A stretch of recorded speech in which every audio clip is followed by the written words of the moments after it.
এটা হচ্ছে দেখো আমার দেবাশিস ভাই কিন্তু এই শয়তানিটা করছে, দেখাচ্ছে যে কিভাবে কালিদি পেঁয়াজ কাটে, তাই তো? পেঁয়াজ তো কেউ কাটে না, হ্যাঁ। তো কালি দিয়ে একাই দেখাও, কাটে। পুরো আমাদের দেখাও। এই দেখো এই পেঁয়াজটা দেখো। নিল, হুম।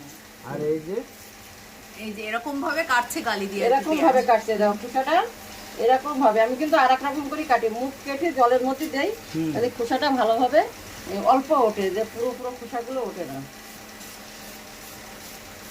আচ্ছা, তাহলে কালিদি পেঁয়াজ এইভাবে কাটতে হয়? পেঁয়াজ এইভাবে কাটতে হয়, দেখাও, এইভাবে, দেখাও, দেখো, এইভাবে কাটতে হয়, এইভাবে। তোমরা কোনোদিন পেঁয়াজ কেটেছো? দেখে আমি নিয়েছো? একা কাটি, সারা পৃথিবীতে আমি একা পেঁয়াজ কাটি, দেখো।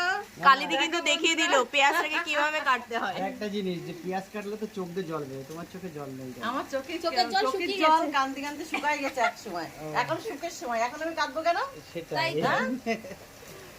তো বন্ধুরা দেখলে তো কালিদি কি করে পেঁয়াজ কাটে, তোমাদের দেখালাম। যদি ভিডিওটা ভালো লাগে অবশ্যই